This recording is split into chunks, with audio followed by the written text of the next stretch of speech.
Back in Sarasota for a final time. This is Cavs Training Camp Nightly, presented by KeyBank, as we put a bow on the preseason here in Florida. Hi, everyone. John, Michael, and Serena Winters. It is the final time we will visit with you this week. The Cavaliers have a scheduled off day today. They do go back to work tomorrow. They're also going to fly home after their workout tomorrow and get ready for the preseason opener Tuesday at home against the Bulls. I'm sad we're leaving, John. Yeah. I mean, it's been great out here. Players have obviously had a great time, whether it was team dinners like we saw last night. Everybody is there. It's been just a blessing to be out here in Sarasota. Yeah, it's been great here down here on the campus of IMG Academy. We're actually going to take you inside and visit with Jaylen Tyson in our next segment. I think the players enjoyed it. It felt like a good mix. I mean, there's not a lot of X's and O's here this first week. Felt like a good mix. Conditioning, they also got outside as well and were able to enjoy the weather, but a great week overall yet again down here in Florida. Yeah, I think, John, that one of the takeaways from camp, if we want to talk a little bit of X's and O's, would just be the pace of play, right? Question. That's something that we certainly saw, whether it was, if you want to call it gamified scrimmages, right, where we heard Dean talking to us yesterday about the point system they had for scrimmages, but everything just seemed a little bit faster. When we talked to Kenny this week, he said he's at the philosophy of if you're really good at something, why not do more of it? And we saw the Cavs excel in their transition offense last season. So with that in mind, why not keep that up, right? And they got Lonzo Ball, who is incredibly quick, to see how he can keep that pace up and down. And also just with steals and how that can increase the pace of play on the defensive end. I think that we're going to see a difference in that this season. Getting into the scoring zone, I think, is a phrase we're going to hear a lot early and often as the season unfolds. If you've been with us this week, you may have noticed that Kenny has been wearing some interesting gear inside at the practices at IMG, and there's a reason why. I got to ask you, one thing I noticed. You've got Tyson on the back of your shirt. They're looking good these days. You had Travers on the back of your shirt yesterday. Hey, What's going on? listen, Serena. It's like if I'm gonna wear a shirt with your name on the back, that means I believe in you. Like, right? Yeah. Like, you're not gonna wear somebody's shirt with their name if you don't believe in them, right? No one does that. So I thought I want these guys to know, like, I want to go around town. I want to go around, walk around Cleveland with your name on my back because I believe in you. So what's tomorrow? Your J. Michael shirt? No, or the S. Winter shirt? Yeah, so we could tomorrow? I mean, we could keep going I with be a little this, hurt right? if you're not out there in a Michael shirt. Yeah, but especially our young guys, right? Because they're like, man, does the coach really believe? Man, I'm gonna wear a jersey with your name on it. I will say I stole the idea from nothing's very little's original from but I stole it from another professional coach in another sport and pretty famous guy. But maybe if he lets me, I'll reveal it. So it was Travers, Tyson, and Strus who were honored by their head coach. This really is Kenny Atkinson stuff, isn't it? When you think about what Kenny wanted to do last summer and has been able to do even more this summer, establishing relationships, why? To let these guys know that he has their back.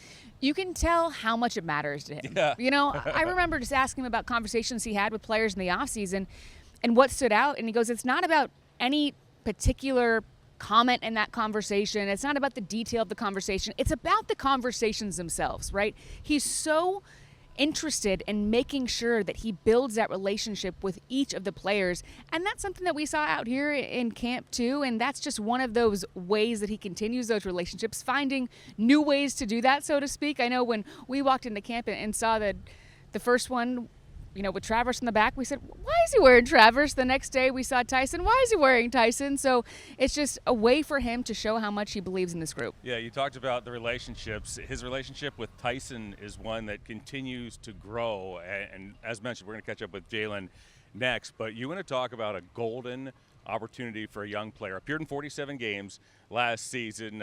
He said it himself. He had hoped to play more last year. He has a great chance to do so and fit into that rotation. 2 Cavaliers starters injured to open the season. So, hey, the opportunity is there for the young man. And Kenny Atkinson said that he feels like his gut tells him that Jaylen Tyson is going to be a real contributor on this team this year. And it's interesting talking to Jaylon because he's a guy that after games last year, I noticed he's hard on himself, right? If he feels like he didn't play a good game, he is hard on himself.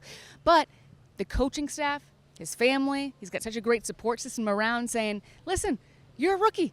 You're going to learn, and you're only going to get better this next year. You can tell he came into this season having worked on himself this summer, as we talked to him about, and it'll be great to see how that actually translates into on-court success. No question. Rotation spots open. They are there for the taking. Jaylen Tyson is in the mix, and he's next right here on Cavs Training Camp Nightly.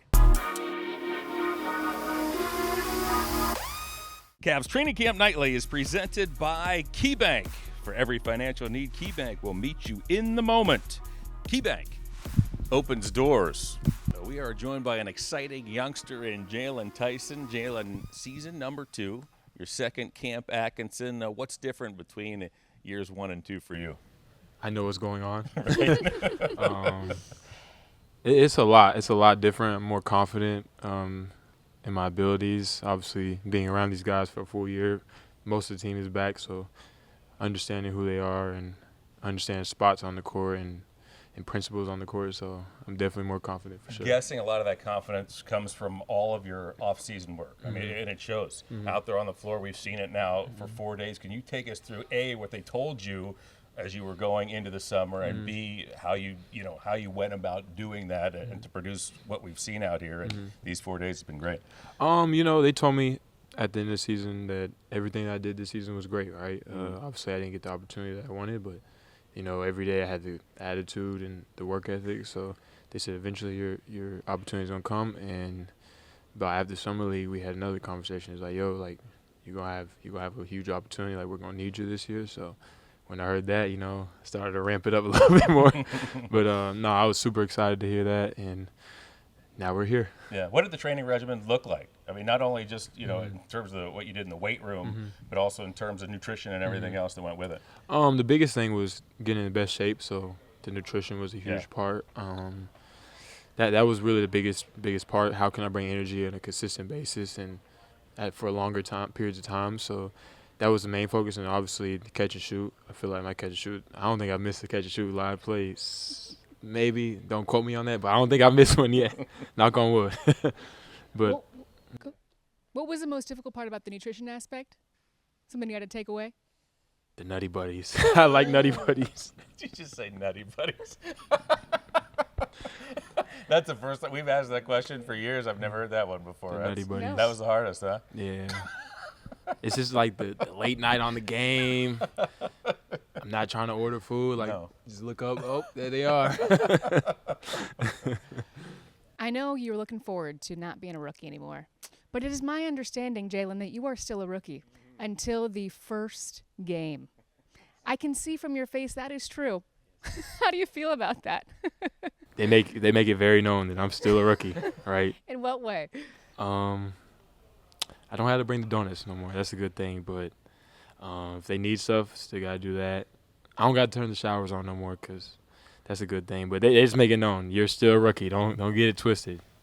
So yeah. That also carries with it that you have to perform, right, on talent show nights and trivia nights and things like that, correct? Yeah. How's that been going? I thought I won, but everybody didn't vote for me on that one. So, I don't got next year because I'm not a rookie no more. But, hey, it was a good effort for my part. Yeah. What did you choose to sing for the talent show? Go ahead. We've heard a lot of different So answers for this. I chose Love by I'm blanking right now. Was it Fantasia? Was it in that? It's called Love by See, this makes sense, though, John, because as we've talked to his teammates, they seem to be talking about how he's kind of forgotten the song. He was screaming the song. They also couldn't really remember the song either. Right. So this all makes sense now. You know what I mean? Even Jaylon didn't know the song. Yeah. Okay. Now it all adds up. I was practicing, even in the shower, I was practicing, and then the lights got too bright for me. You told me about a conversation you had over text with Donovan this summer. What can you share about that for the fan base? Why that meant so much to you? For somebody like that in the off season to reach out and first off check in on me and then kind of like inform me that I will have a role on this team and that you're going to be an important piece. That right there it meant the world to me. And I was on the way to the gym, actually, so I got a boost of energy when I got that. I was like, all right, well, I'm not doing all this work for nothing, at least.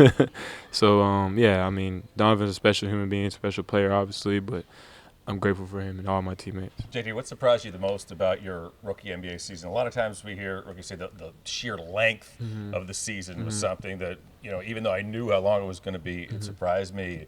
Was that surprising to you? Was there anything else that really opened your eyes over season number one? The travel. Oh, yeah. I remember waking up some cities, I don't even know where I'm at. I just woke up and, all right, next thing. Like, it was kind of like a routine base, and we'll be in Philadelphia or Chicago, and I thought we're still in Detroit. So that's the hard part about it, but nothing else I wouldn't rather do. Have you ever gone to the wrong hotel room? I know I've done that on the road. You go to the one from the last city that we were in, right? All You the know what I'm time, saying? all the time. 1302 when I'm in 506. If you don't keep your number in your pocket, Yeah. forget it. Good luck. I usually text myself the day, like when we land, I text myself so I won't That's a forget. good- that's a bad- I take photos of my room door so that I know. That helps a lot. Where did you spend most of the off season? In Cleveland, right? In Cleveland, yeah. yes. So doing what mostly?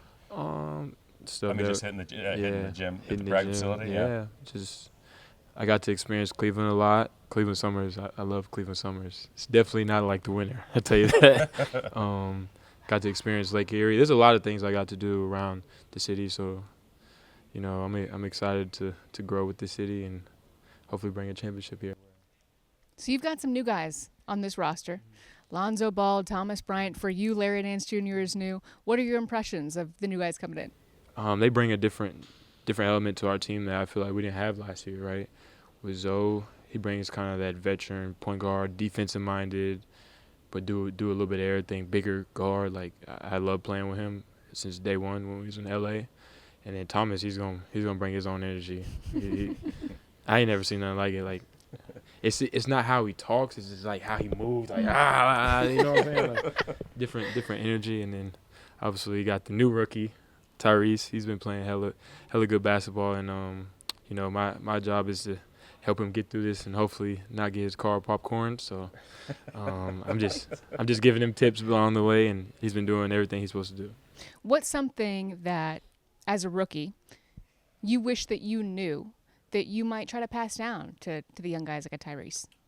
I wish I would have known that the NBA is a lot of ups and downs.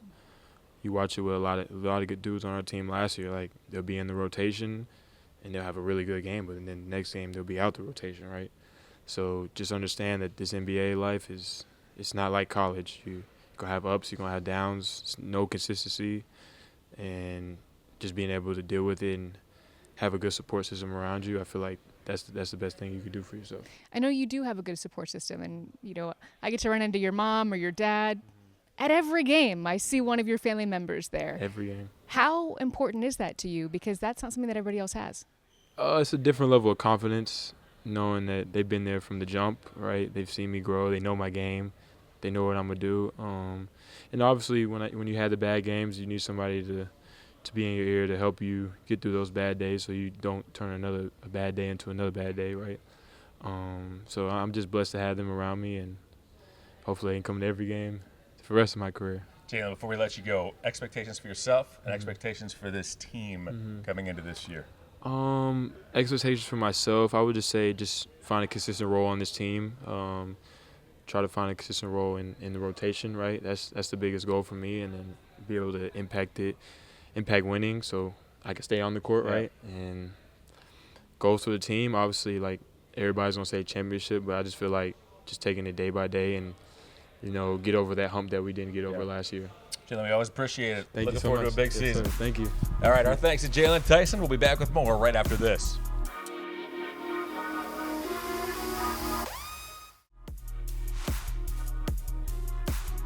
Back here on our final show of the week, John and Serena. Well, last year the Cavs launched the idea to come south for training camp for really the first time ever. And they liked it so much they did it again. And IMG Academy, they were wonderful hosts once more. It was awesome. I mean, It that was. campus is just incredible. Getting to see the track. I mean, the guys hit up the baseball field. obviously the basketball facilities were incredible. We had to literally take trams and golf carts to get around this facility. It was awesome. Tennis courts were nice too. So nice. Hard court. They had clay. They had grass. Yeah, that was behind us on our first day of camp. Yeah, we did our open out You're there. going to talk about a place that churns out players. And again, IMG Academy, you look at the NBA over the last couple of seasons, we've seen a handful of IMG alums making their way to the NBA. We talked to Brian Nash about that. He's the VP of Athletics, as we had a chance to catch up with him. Well, it is our pleasure to welcome Brian Nash. He's the VP of Athletics here at IMG to the show. So great to see you. And let me say, on behalf of our group, we really appreciate the hospitality. It's been awesome down here. Yeah, no, we're excited to have you 2 years in a row now. And, again, great partnership and looking forward to another great year for the Cavs. You mentioned the partnership. You have known part of the Cavs front office and the scouting department since way back when in your days in New York, right? Yeah, the Brooklyn days. So Right. playing against Anton Marchand, who's one of the scouts, and Kobe's a Brooklyn guy. So he's a little bit younger, so we didn't compete against each other. But no, it's great to see old friends. He played at your gym, right? Is that the connection?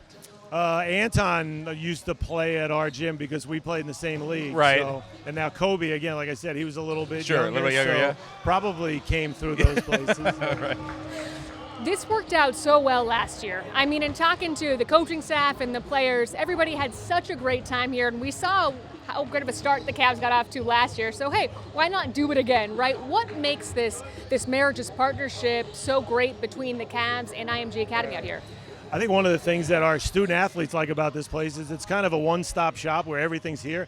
So I think that's, I think part of the facilities here that we have where, everything's here. Weight rooms are here, courts are here, whatever they need. And then, you're in Florida in October, so it's not too bad. I think a testament to what you've done down here and what you've accomplished is, at least in the basketball area, how many IMG alums we now have seen in the NBA over the last few years. For those who aren't as familiar with what you do here, not just in basketball, but over a number of different sports, how does it work here at IMG? Yeah, I think, there's no magic wand here. It's like you don't come here and all of a sudden you're going to be a pro athlete. There's a lot of hard work that goes in. And one of the things that we pride ourselves on here is the holistic development of the student athlete and the mental performance that we offer, the leadership, the nutrition, the sports science side. A lot of high school programs don't have that on a day-to-day basis. So if you're real serious about what you want to do, you can elevate yourself and prepare yourself for the next steps. Yeah, we'll have to tell you, to a man, everybody out here has been raving about this place. They did so last year. Obviously, we're back again. So thanks once again for everything. We're glad you're here, and hope we have another great start to the year again. Cavs Training Camp Nightly is presented by KeyBank. For every financial need, KeyBank will meet you in the moment. KeyBank opens doors. John and Serena to close up shop. What a transition. Oh, thanks. Yeah, I really worked on it hard throughout the course of the day. Hey, the whole point of this show was about us catching up with and introducing our folks at home to some of the new guys. Mm-hmm. We met with Lonzo Ball. We talked to Thomas Bryant. We caught up with Larry Jr. again. And we haven't talked a lot about the returning veterans. But, boy, you want to talk about a group that's locked in. I think it starts with Evan Mobley and of course, Donovan Mitchell. But these guys look good early. You and the rest of his teammates, Yeah. John, because when asking a lot of these guys, what has stood out, it's been Evan. Both on the court and also with just his leadership. What did Kenny say the other day? He said something like, Evan right now, when you're a senior in college and you feel like you're the big man on campus, that's Evan this year. And for a guy with that type of demeanor, right, that's exactly what you want to hear from him. And also with the injuries that the Cavs have to start the year, right, Kenny has talked about wanting to put the ball in Evan's hands even more. And I think the beginning of this year is going to be a really good opportunity for that because in training camp, too, we've seen them do that quite a bit out here in Sarasota. Yeah, think about the resume that Evan's already put together at the age of 24. I mean, we're talking about Defensive Player of the Year. We're talking about second teamer last year, and the sky continues to be the limit for Evan Mobley. So these guys get it going here. I mean, we're going back home. Cavs fly out tomorrow, and then Tuesday is the preseason home opener against Chicago. Get your tickets, as always, at Cavs.com. There haven't been a lot of, by design, X's and O's implemented yet, Serena, but there's time. I mean, the opener is not until 2.5 weeks from now. They're going to sprinkle in 4 preseason games, get some run against guys wearing different color uniforms, but there's plenty of time to get everything ready to go, and they've gotten off to a great start this week. And what's great about this team, right, is you've got your core there. You've got so many guys from last year, but then as we've met them this week and talking to the Lonzos and the Thomas Bryants and the Larrys, you've got guys that you're sprinkling in to elevate this team. Yeah.